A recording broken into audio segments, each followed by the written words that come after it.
Good morning. Good Morning, morning, sir. sir. Yeah, yesterday I've asked to read it once. Preparation of hydrogen, properties and uses. Yes, sir. Yes, sir. That you have any doubts?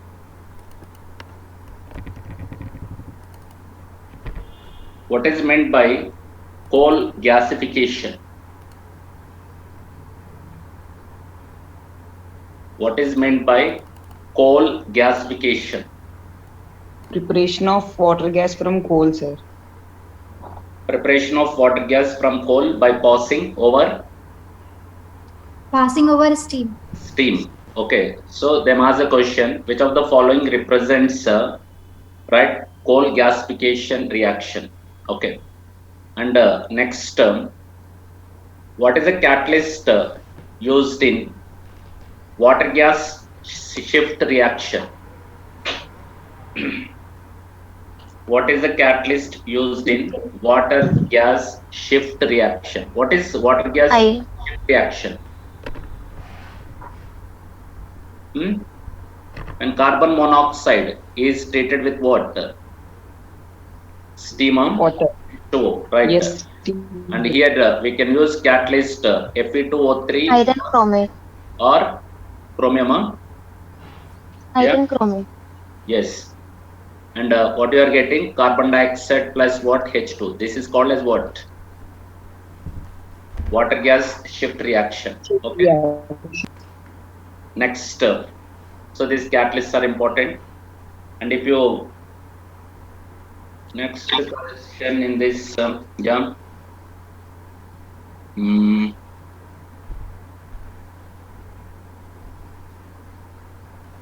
how do we prepare the right high purity of hydrogen? By which reaction we can prepare high purity of hydrogen? By treating metals with acid, by treating metals with the alkalis, by electrolysis of water. Yeah, we didn't Yeah, study electrolysis of water. Greater than 99.9% of hydrogen is prepared, right? Now here, when is it possible to do electrolysis of water directly or not? Is it possible to do electrolysis of water directly or not? No, because water is a bad conductor. Therefore, we should take water and we should add little acid, that is called acidulated water. When it is subjected to electrolysis, what is the gas liberated at anode? What is Chlorine, the sir. gas? Yeah. When Chlorine, sir. electrolysis at anode, what is the gas is liberating? Oxygen. At cathode, what is the gas is liberating? Hydrogen. Okay. Suppose if you take 1 mole H2O, when it is subjected to electrolysis, you are getting what here? 1 mole hydrogen plus what here? Half mole oxygen, isn't it? Just I'm writing direct equation, of course, right? When 1 mole water is subjected to electrolysis, you are getting 1 mole hydrogen and half mole oxygen. During this process, how many faradays of current we are using? How many faradays of current we are using? Yes. How many faradays of current is used for this process? Suppose say if you take O minus 2, right? This gives rise to half O2. I'm writing just simple equation. This is 2 electrons, isn't it? And 2H plus what here? 2 electrons, right? Then it gives rise to what here? H2, isn't it? So now oxide ion, when it is converted into half O2, how many electrons are released? 2 electrons. And 2H plus ions are taking 2 electrons and producing what here? H2, right? So in this formation of 1 mole of hydrogen or formation of half mole of oxygen, how many moles of electrons are participating? 2 moles of electrons. 2 moles of electrons means how many faradays? 2 faradays. Clear? Therefore, for the electrolysis of 1 mole of water, how many faradays of current is required? 2 faradays of current is required. 2 Faradays of current can be used to get how many moles of hydrogen? 1 mole and half mole of what here? Oxygen.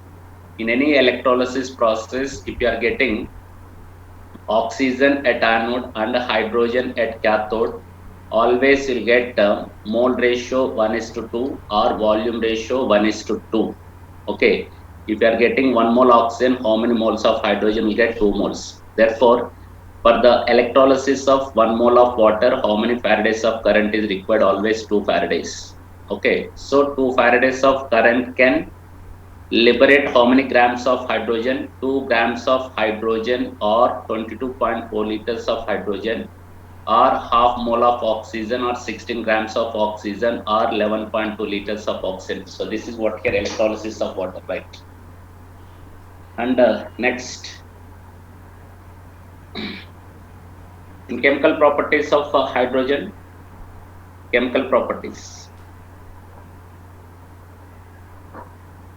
What is the reaction of hydrogen with halogens? We get hydrogen halides, isn't it? Yes, Which sir. halogen is more reactive towards hydrogen?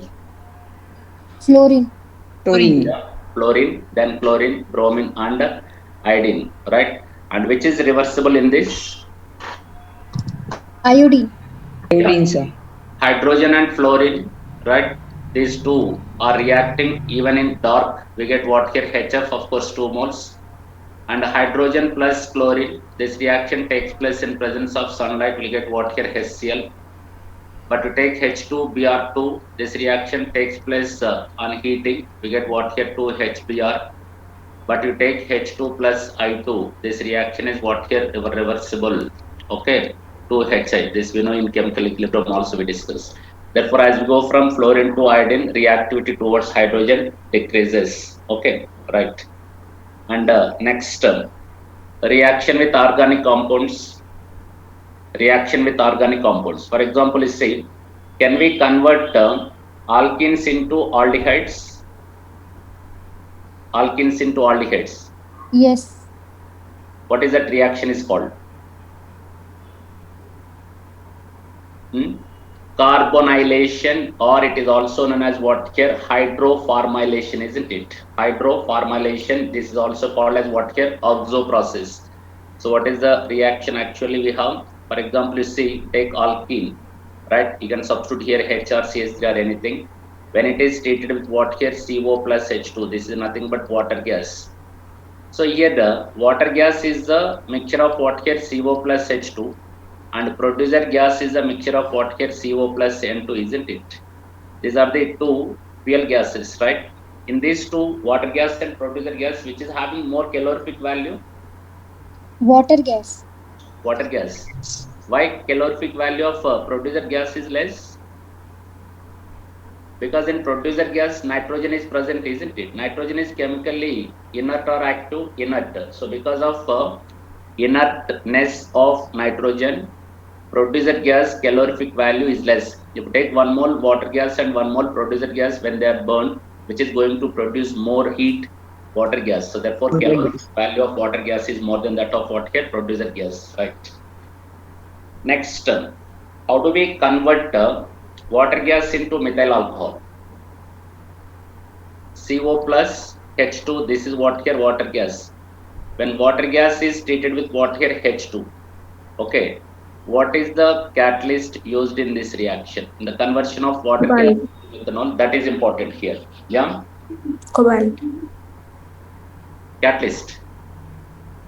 Zinc oxide plus one more is there. What is that? Cr2O3. These catalysts are important here. In the conversion of water gas into methanol, what is the catalyst we are using? Zinc oxide plus what here? Chromium oxide. Zinc oxide plus chromium oxide, isn't it? This is also important, right? And next, hydrogenation. In hydrogenation process, what are the catalysts we use? Nickel or platinum or palladium. Okay. And next, what is the catalyst used in Haber's process? Iron. Iron, finely divided. What is the promoter? Molybdenum. Molybdenum. That process is exothermic or endothermic? Exothermic. Exothermic, right. So that is the reaction of what here? Hydrogen with nitrogen. Okay.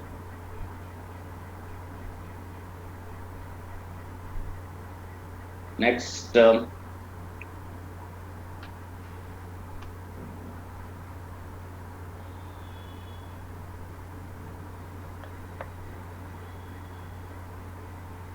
in this, in preparations, properties and uses, any points? Tell me.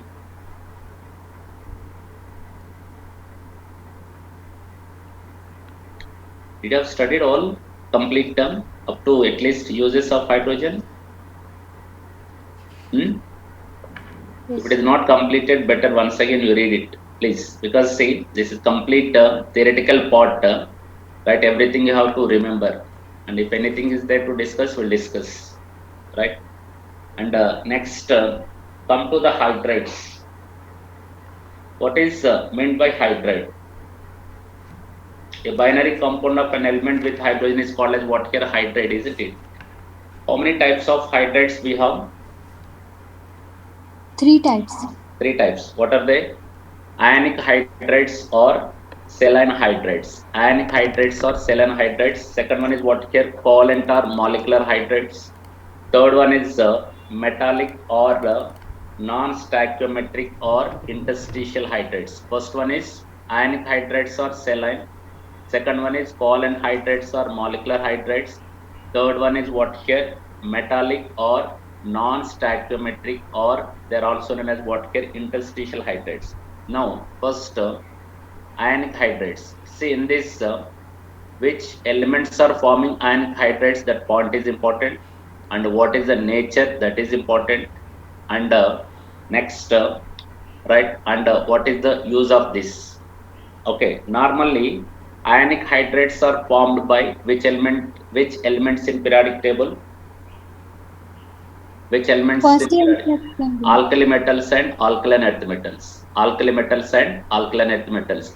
Alkali metals are forming what type of hydrides? MH type of hydrides, isn't it? MH Yes, type of yes. hydrides. For example, you take lithium hydride to what here? Cesium hydride, and alkaline earth metals form what here? MH2 type of what here? Hydrides. They are from what here? BeH2 to what here? Right? BaH2. But in case of alkaline earth metals, heavy alkaline earth metals only can form ionic hydrides. Heavy means what here? Like calcium, strontium, and barium. Beryllium and magnesium hydrides are not ionic, they are what here? Covalent in nature. Okay. So now, if you take alkali metal hydrides, when you go from lithium hydride to cesium hydride, these are all ionic in nature, no doubt. This ionic nature increases or decreases when we go from lithium hydride to cesium hydride? Ionic nature increases, right? Number one. Number two, thermal stability increases or decreases? Decreases. Thermal stability decreases. Why? Because lattice energy decreases. Since lattice energy is decreasing, thermal stability decreases. Solubility in water increases or decreases? Increases. Okay.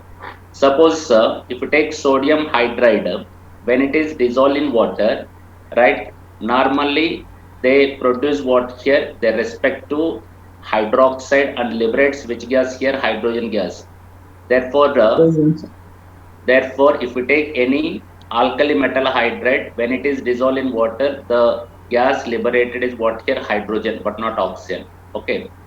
Now, so solubility increases or decreases? Increases, because here lattice energy is decreasing. At the same time, ionic character also increases, isn't it, right?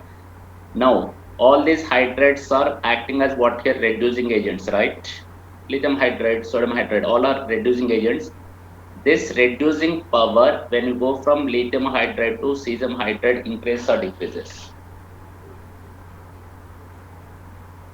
Increases. Increases, because which is ready to dissociate? Cesium hydride. Therefore, which can provide hydrogen easily? Cesium hydride. Therefore, reducing character increases. So, which is acting as strong reducing agent? Cesium hydride is strong reducing agent.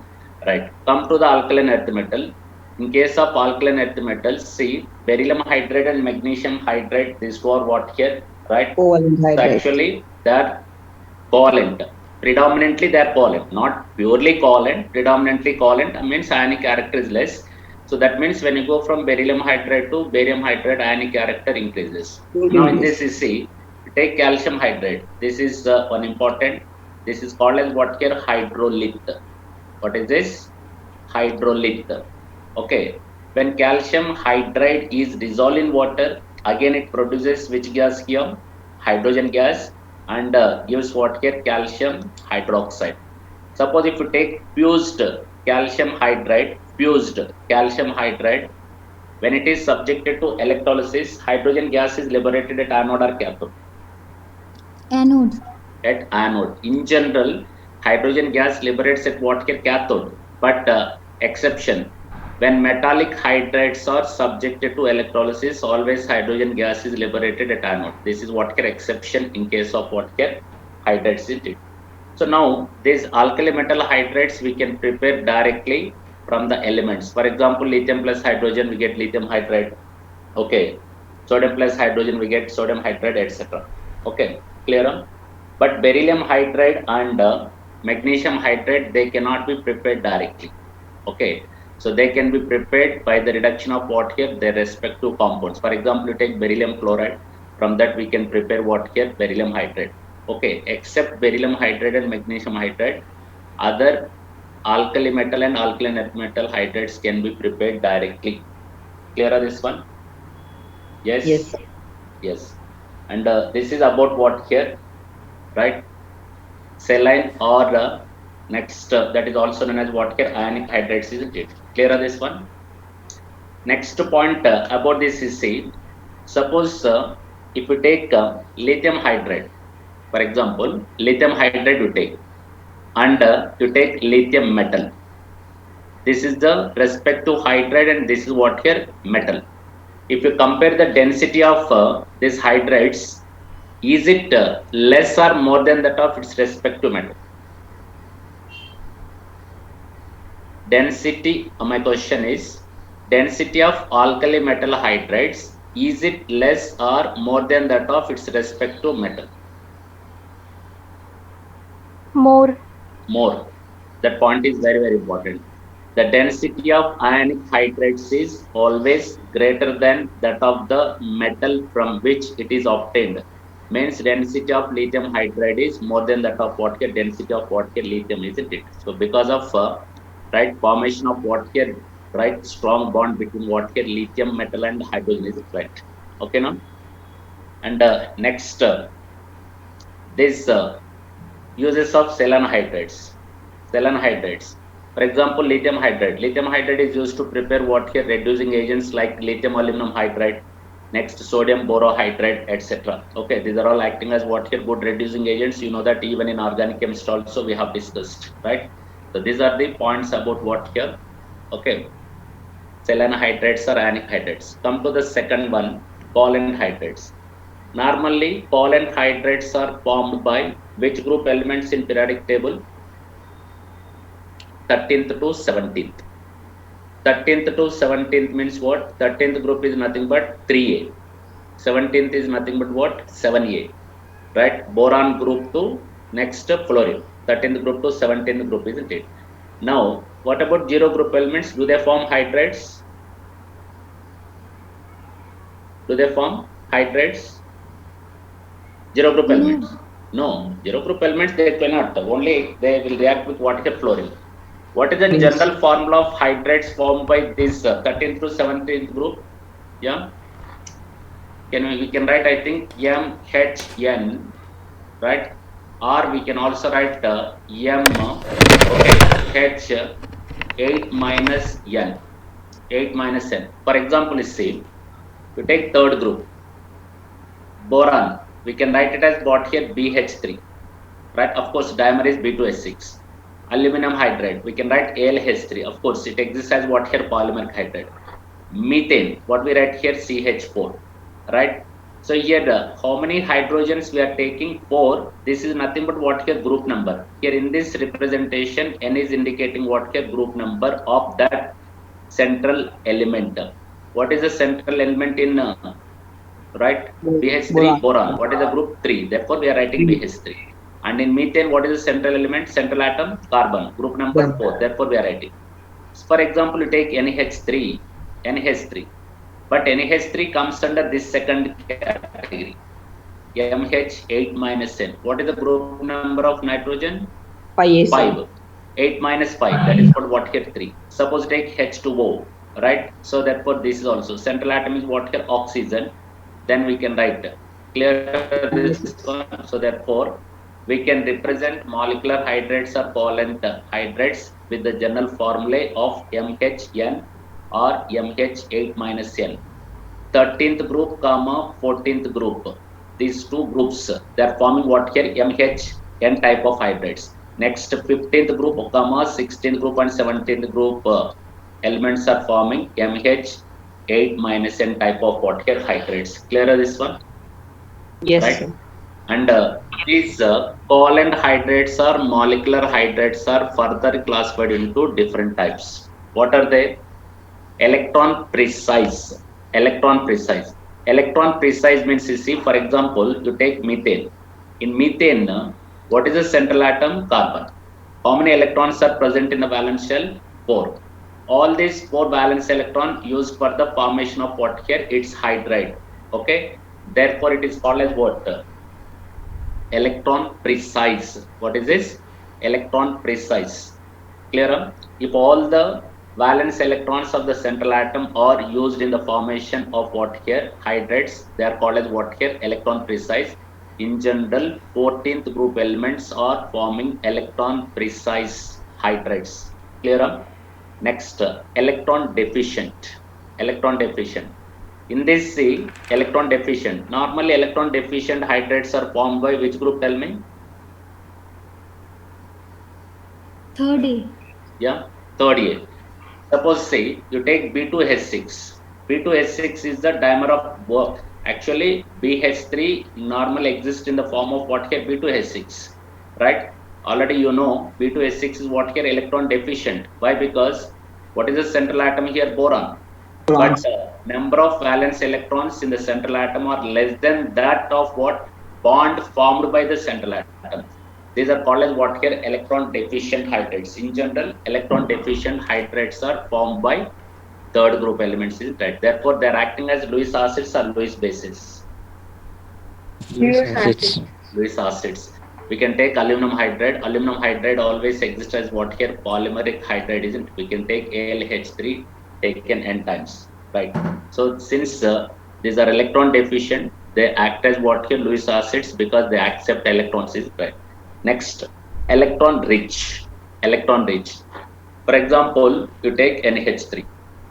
In NH3, what is the central atom? Nitrogen. Nitrogen actually contains how many electrons in the valence shell? 5.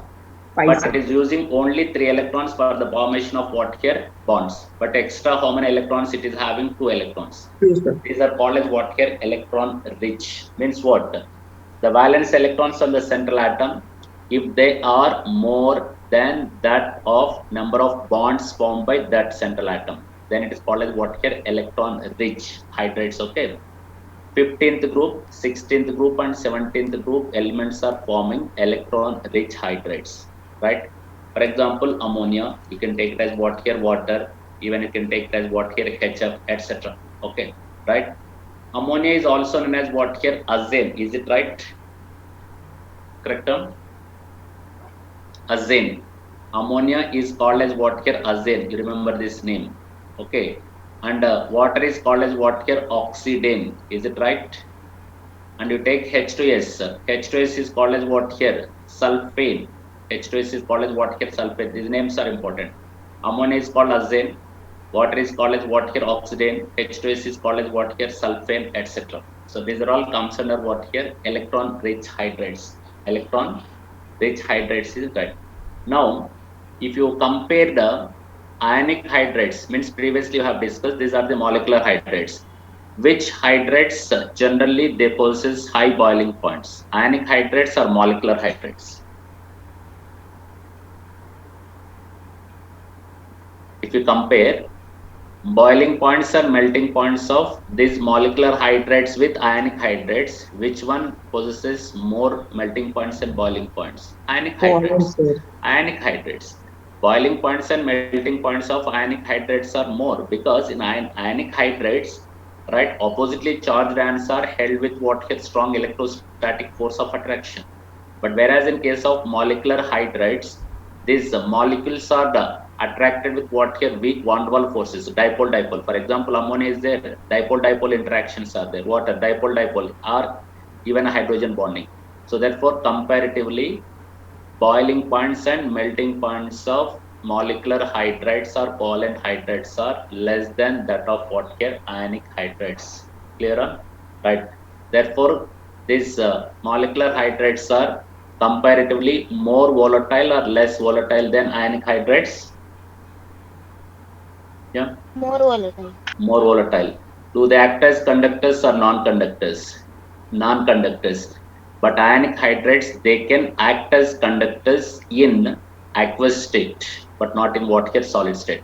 This is the difference between what here molecular hydrates and ionic hydrates. Next, last, come to the interstitial hydrates. Interstitial hydrates are, these are also known as what here non-stoichiometric hydrates. See here, interstitial hydrates or non-stoichiometric hydrates means you see, for example, you take zirconium, right, or titanium, etc. Okay, so these are the right which group elements? Zirconium, titanium, which block elements? Tell me first. D block.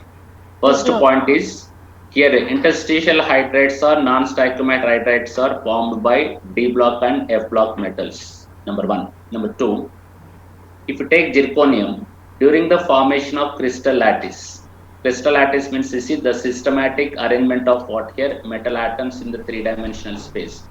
Suppose these are the zirconium atoms, isn't it? So this is the crystal lattice of zirconium. Okay. Now, during the formation of this crystal lattice of zirconium or titanium, you see, small gaps are left. Here you see, these are the gaps are present, isn't it? These gaps which are existing between the metal atoms in this crystal lattice are called as what here? Cavities. What are they? Cavities, or these are also known as what here? Interstices. These are called as what here? Interstices, or these are also known as what here? Dens. Den, like suppose this is what here say zirconium metal. When this zirconium metal is made to combine with hydrogen, then what is happening? These small atoms of hydrogens are trapped into what here? These gaps like this. These hydrogen atoms are trapped into what here? Gaps. Then it is becoming what here? A compound, because already metal it is combining to hydrogen. But no chemical reaction is developing between what here zirconium and hydrogen. Just these are atoms are going and fixing between these, right? Atoms in gaps, isn't it? Therefore, it is forming what here? One kind of hydride. These hydrides are called as what here? Interstitial hydrides. These are called interstitial hydrides. These are non-stoichiometric. Why? Because there is no fixed combining ratio of what here metal and hydrogen. It is purely depends on number of interstices present between the metal atoms in the crystal lattice. Therefore, these are called non-stoichiometric hydrates or interstitial hydrates. For example, you see, we take zirconium hydride. Zirconium hydride, we can write the formula, right? Zirconium 1.3 to what here 1.75, right? And this is zirconium hydride.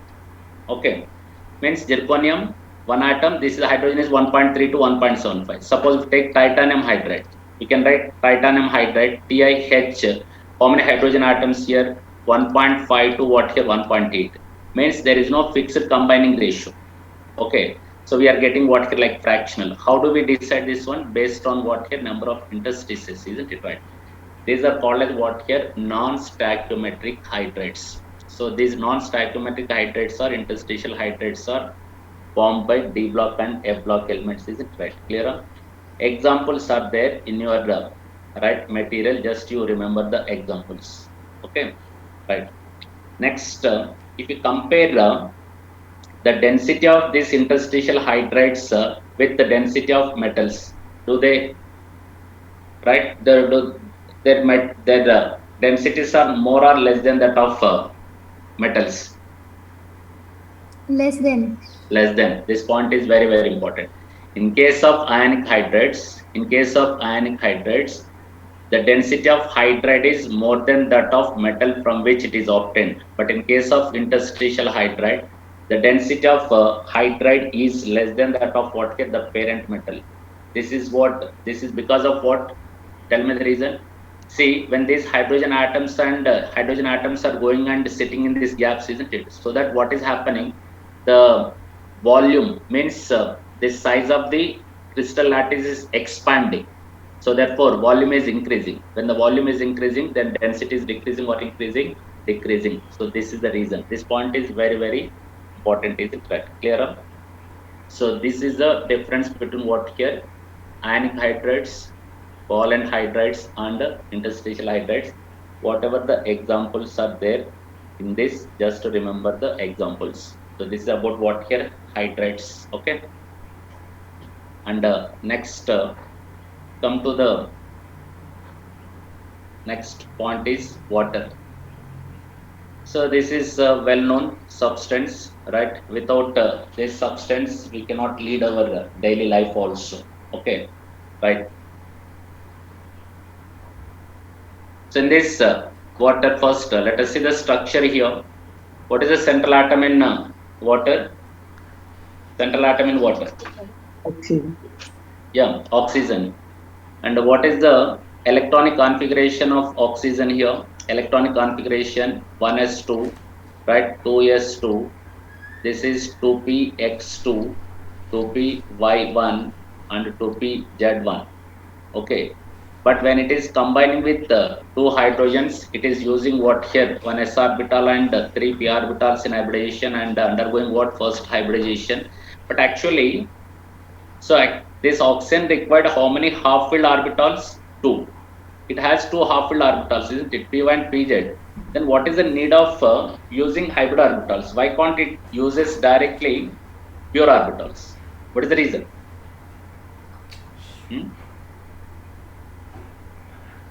What is the reason for this? Because the extent of overlapping character of hybrid orbitals is more than that of what here pure orbitals. Therefore, here oxygen is forming 2 bonds with 2 hydrogens by overlapping of what here sp3 hybrid orbitals with what here s orbitals of what here hydrogen, and it is containing what here 2 lone pairs or non-bonding electrons. Even though it is sp3 hybridized, bond angle is equal to 104.5, and it has bent shape or angular shape. With bond angle is how much? 104.5, right? And this OH bond length is nearly 0.957 angstroms. Okay. So now, water is polar or non-polar? Polar. Polar. And what is the boiling point of water? 100 degrees centigrade, isn't it? Boiling point of water is 100 degrees centigrade. Here, if you take one water molecule and another water molecule, these molecules are associating with each other, isn't it? What is the reason for association of these water molecules? Because of what here extra bonds are developing. These extra bonds are nothing but what? Hydrogen bonds, isn't it? These are the hydrogen bonds. So therefore, if you take water molecules, right? Here this is not. Now, between water molecule and water molecule, dipole-dipole interactions are present. At the same time, extra bonds are also developing. Therefore, boiling point of water is becoming more. For example, you see, take H2S, H2SE, H2TE, right? These are the other hydrates of what here same group elements, isn't it? Oxygen, sulfur, selenium, and tellurium.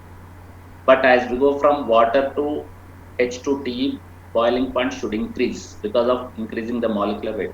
But exceptionally, water is posing high boiling point. What is the reason? Because of what? This hydrogen bonds, isn't it? Right? So this is the result. So water always exists as what here? Associated liquid due to formation of what here? Intermolecular hydrogen bonding, and possesses what here? More boiling point, and it is less volatile. Now, if you take liquid state, in liquid water, each water molecule is forming how many hydrogen bonds? 3. Correct? Right?